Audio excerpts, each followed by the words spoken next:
Hello and welcome, I'm Joshua Barnes and you're watching The World Report. Let's first look at the top stories of the day. Donald Trump has threatened Russian President Vladimir Putin with new sanctions if he does not end the ridiculous war in Ukraine. Meanwhile, Ukraine reports that around 1,000 North Korean troops have died fighting for Russia. Meanwhile, President Trump has criticised Joe Biden in his first interview since entering the White House.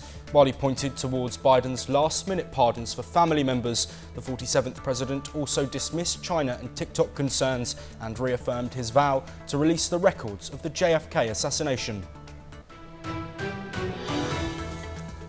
Elon Musk has publicly bashed a Trump-backed $500 billion AI initiative. Stargate, which will be supported by major tech players like SoftBank and Oracle, is aimed at giving the US a competitive edge over China in the ever-evolving AI race. High-ranking officials and corruption investigators have recommended charges for South Korean President Yoon Suk-yeol. They say Yoon sought to disrupt the constitutional order with his short-lived martial law bid.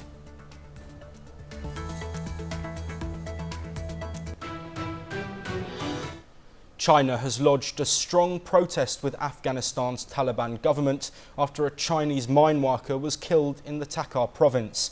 The attack claimed by the Islamic State has raised concerns over the safety of Chinese nationals in the region. Foreign Ministry spokeswoman Mao Ning expressed China's shock and condemnation, urging swift action against the perpetrators. The victim was reportedly travelling without security escorts, a step typically mandatory for Chinese nationals in Afghanistan. This incident underscores the continued security challenges in Afghanistan despite Taliban claims of stability. ISIS remains active, targeting civilians, officials and foreign nationals. We're first joined on this story by the guest Andrew K.P. Leung, who is an international and independent China strategist, joining us from Hong Kong. Andrew, thank you very much for your time. Looking at this attack that's happened on a Chinese national, is this a big wake-up call for the Chinese government about whether the Taliban government in Afghanistan can be trusted?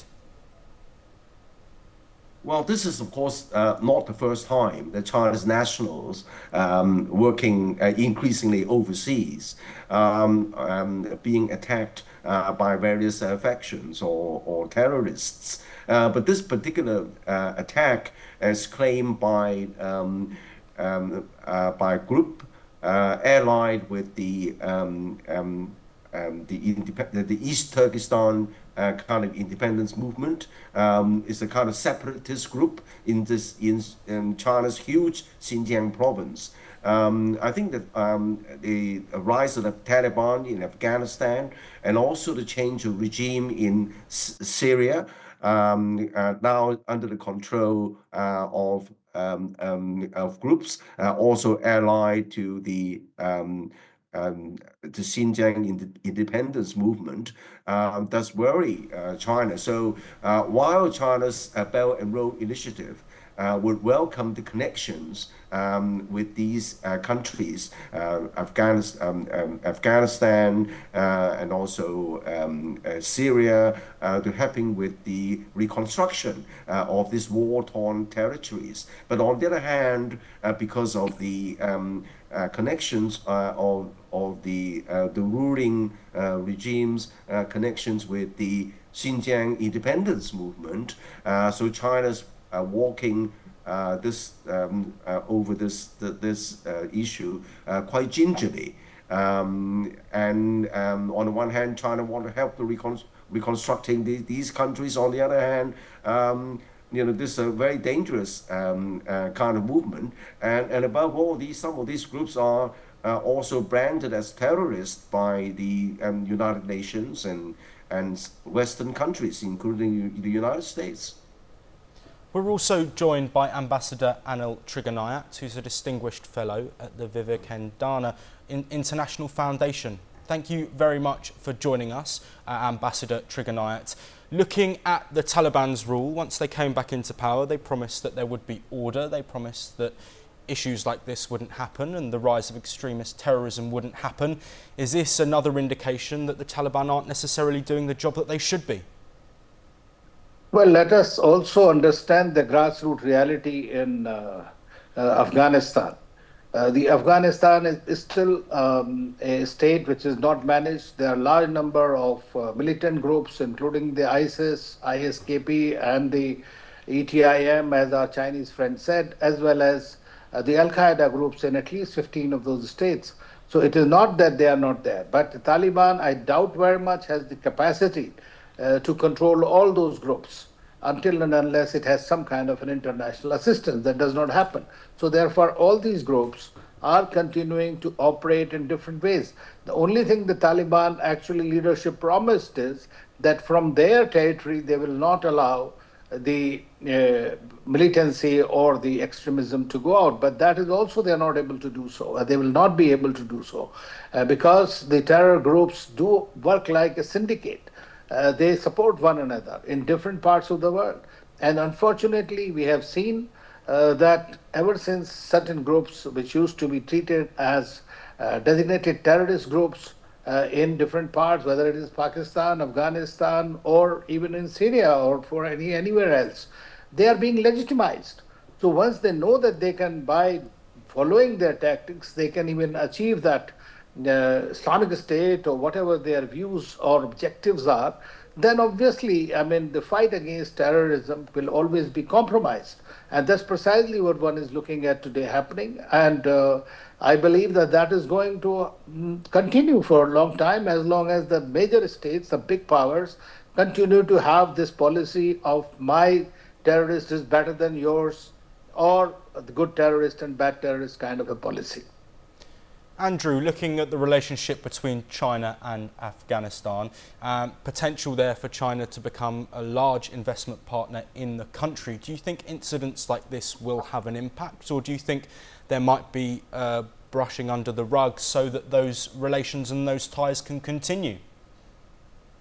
Well, I think that the Middle East and the Arab Peninsula, and for that matter, Central Asia, is of extreme importance to China.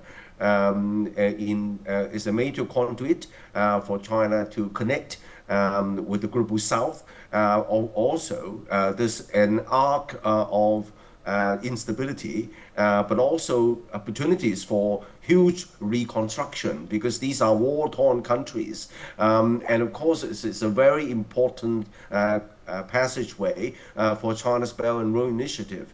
But as pointed out just now, this is also a hotbed for various terrorist groups and ethnic kind of infighting.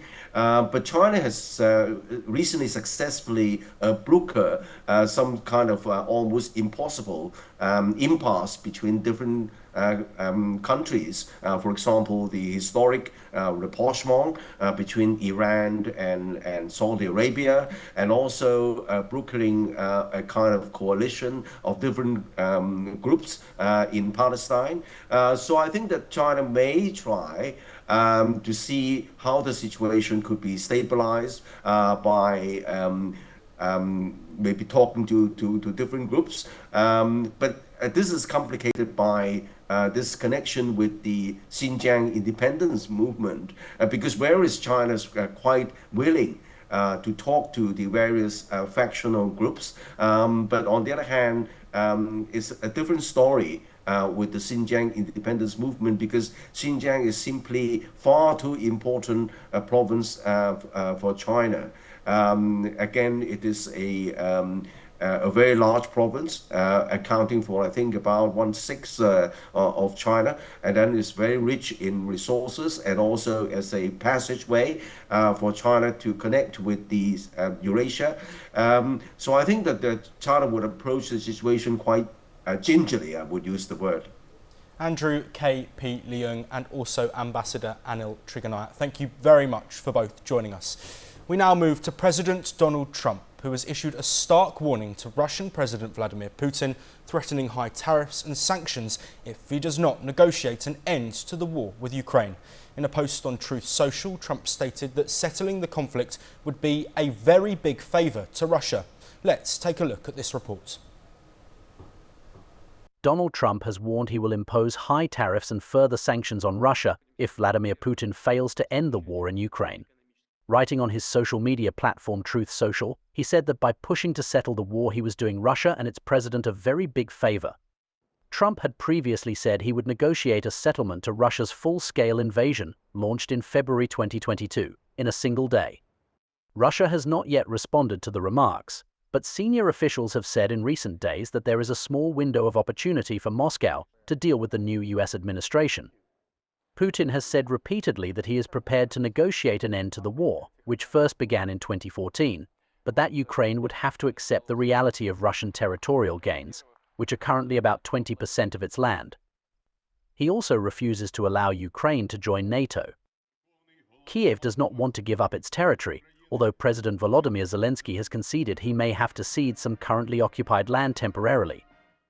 Regional officials said one person has been killed and at least 24 wounded in a drone and missile attack on the southeastern Ukrainian city of Zaporizhia, while blaming Russia for the attack. More than 20,000 residents were also left without power and 17,000 without heating as a result of the overnight attack, according to Governor Ivan Fedorov, who said an energy facility had been destroyed. Western officials have said that North Korean troops have already suffered nearly 40% casualties in the fighting in Russia's western Kursk region in just 3 months. Bureau Report, NewsX. We'll now take a look at the latest news updates from across Europe. Axel Ruda-Kubana, 18, pleaded guilty earlier this week to the killings as well as 10 counts of attempted murder and possessing a blade at a dance class in Southport, northwest England. He also admitted to the production of a biological toxin, ricin, as well as possessing an Al-Qaeda training manual. The judge is scheduled to sentence the teenager at Liverpool Crown Court after Monday's guilty plea halted his impending trial. His attack last July triggered anti-immigrant riots across many towns and cities in the UK. A 41-year-old man and a 2-year-old boy were killed and 2 other people were severely wounded in a knife attack in a German city. A man from Afghanistan was arrested close to the crime scene. German Chancellor Olaf Scholz has condemned the deadly knife attack as an unbelievable act of terror and demanded to know why the Afghan suspect had been able to stay in the country. Reportedly, the suspected perpetrator is a male asylum seeker who is said to have had mental health problems. The UK Met Office has issued several weather warnings, including an amber warning for some areas as Storm Owen is set to bring winds of up to 90 miles per hour or 145 kilometres per hour. The powerful storm will primarily impact northern England, southern Scotland, North Wales and parts of the south. In Ireland, gusts could reach 125 miles per hour near the coast. Forecasters have warned travel conditions are likely to be treacherous. Homeowners have been urged to prepare for widespread power cuts. Turkey has detained 11 people as part of an investigation into a fire that killed 79 people and injured dozens more at a ski resort in the Bolu Mountains. A deputy mayor of the northwestern Bolu province, the head of the municipality fire department, the owner and the manager of the hotel were among those detained. Several funerals were held on Wednesday for the victims of Tuesday's blaze, including numerous children. The fire forced panicked hotel guests to jump from windows in the middle of the night. Europe made more electricity from sunshine than coal last year, a report has found. Solar panels generated 11% of the EU's electricity in 2024, while coal-burning power plants generated just 10%. The role of fossil gas fell for the 5th year in a row to cover 16% of the electricity mix. Wind and solar energy rose to 29% of EU electricity generation last year, while hydropower and nuclear energy continued to rebound from lows in 2022. Germany and Poland were among those where there was a shift to a cleaner source of energy. Lawmakers in Ireland have delayed appointing a new Prime Minister due to disagreements over parliamentary procedure. The nominations of Michael Martin, Fianna Fáil leader, will be postponed after Sinn Féin raised objections to allowing independent parliamentarians to join the opposition. Martin's party won the most seats in the November 29 election, but not enough to govern a majority, leading to a coalition deal with two centre-right parties and independent candidates. South Korean investigators have recommended charging impeached President Yoon Suk-yeol with insurrection and abuse of power. This comes after his controversial martial law declaration. The nation's political turmoil has escalated as prosecutors weigh charges that could lead to a historic criminal trial. Here's the full report. South Korean investigators have recommended charging impeached President Yoon Suk-yeol with insurrection and abuse of power after his ill-fated declaration of martial law. The Corruption Investigation Office has concluded that Yoon conspired with military leaders to disrupt the constitutional order. Prosecutors now have 11 days to decide whether to file charges, which could lead to a criminal trial. The martial law declaration, which lasted only 6 hours, has thrown South Korea into political turmoil, resulting in Yoon's impeachment. He has refused to cooperate with investigators, obstructed searches, and is facing accusations of abusing his power. In court, Yoon defended his actions, claiming the martial law ended early but was not a failure. Yoon is accused of ordering troops to prevent lawmakers from voting down his decree and obstructing their rights. However, he has denied instructing military commanders to forcibly remove lawmakers from parliament. Bureau Report, NewsX. We'll now look at some news updates from across North America. President Donald Trump has ordered all federal employees of diversity, equality and inclusion offices to be placed on paid leave. This follows his executive order shutting down DEI programs claiming they discriminate against white individuals. White House Press Secretary Caroline Leavitt says the move aims to restore merit-based hiring. Trump's actions target policies from the previous administration, including LGBTQ+ and gender diversity initiatives. A new wildfire north of Los Angeles has forced 31,000 residents to evacuate as it spreads rapidly near Castaic Lake.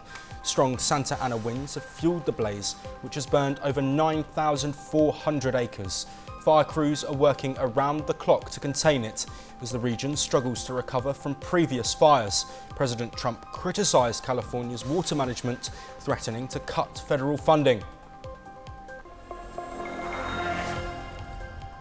The US has officially recognized Edmundo González Urrutia as Venezuela's rightful president, rejecting Nicolas Maduro's third term. Secretary of State Marco Rubio reaffirmed support for democracy in a call with Urrutia and opposition leader Maria Corina Machado. The US, EU and Latin American nations dispute Maduro's election. Urrutia, who fled to Spain, is considered the legitimate winner by the opposition. UN Secretary-General Antonio Guterres warns gangs could overrun Haiti's capital without urgent international support. He stressed time is running out to prevent a collapse of national security. Kenya leads a multinational force but lacks promised personnel. The crisis worsened after President Moise's assassination, with over 5,600 people killed last year and millions facing food insecurity.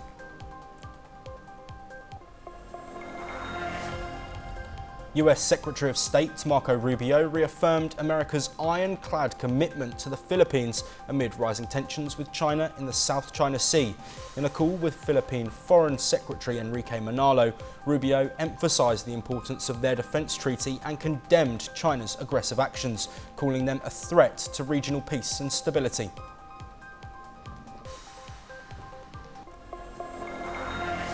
Elon Musk has clashed with OpenAI CEO Sam Altman over the Stargate AI infrastructure project touted by President Donald Trump. This is the latest in a feud between the two tech billionaires that started on OpenAI's board and is now testing Musk's influence with the new president. Watch this report. Together, these world-leading Shortly after technology US President giants Trump are announced a new massive AI announcing infrastructure the investment from formation the White of House. Stargate. First buddy, So put Elon that Musk name tried down to in your dismantle books. it. Trump said the investment will create a new company called Stargate to grow artificial intelligence infrastructure in the United States. The leaders of SoftBank, OpenAI, and Oracle stood alongside Trump during the announcement. Reacting on this, Elon Musk posted on X, saying they don't actually have the money. SoftBank has well under $10 billion secured. I have that on good authority. As per reports, the respective companies will invest $100 billion in total for the project to start, with plans to pour up to $500 billion into Stargate in the coming years. The remark made by Elon Musk on the AI project is a major blow for a White House project.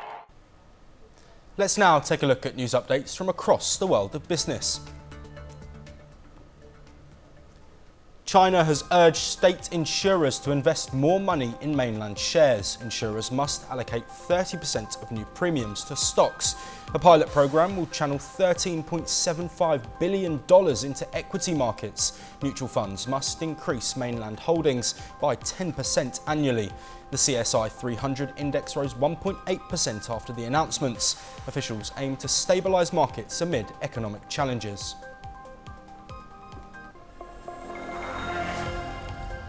Samsung unveils Galaxy S25 lineup with AI-driven features. S25, S25 Plus and S25 Ultra start at $799 and are available from the start of February. Advanced AI enables seamless tasks across apps like Spotify and WhatsApp. They're powered by the Snapdragon 8 Elite chip, which is alleged to deliver high speed with lower power consumption. S25 Ultra gets an upgraded camera and refreshed design. Samsung eyes AI to boost high-end smartphone sales amid stiff competition. Though analysts see potential, they do note limited upgrade appeal for recent phone users. South Korea's fourth quarter GDP growth hit a six-quarter low at 1.2%, below a forecast of 1.4%, driven by weak consumer spending and a construction slowdown. Private consumption growth slowed to 0.2%, reflecting reduced domestic demand. The BOC lowered rates to 3%, citing economic risks from ongoing political unrest. December's consumer sentiment index plunged to 88.4 after the martial law declaration, recovering only slightly to 91.2 in January. The EU has urged clarity on the UK's PEM plan as discussions on cutting trade red tape gain momentum. Šefčovič highlights dynamic alignment as key to reducing food and farm trade frictions. Meanwhile, the EU-UK fisheries deal, which expires next year, adds pressure for solutions. Political relations improve between PM Sir Keir Starmer to attend a defence summit. However, analysts warn the EU must tread carefully in trade talks with the US, balancing surplus in cars and services. Global stocks rose as Trump delayed new tariffs but signalled possible levies on Canada, Mexico and China. US indexes climbed with the Dow up 1.2%. Trump ordered a trade review and tied China tariffs to a TikTok deal. Market sentiment turned cautious as trade uncertainties linger. European shares edged higher while oil dipped and Bitcoin gained. Analysts warn of renewed market volatility under Trump. That is all we have time for. We will continue to bring you more of the latest in international news updates.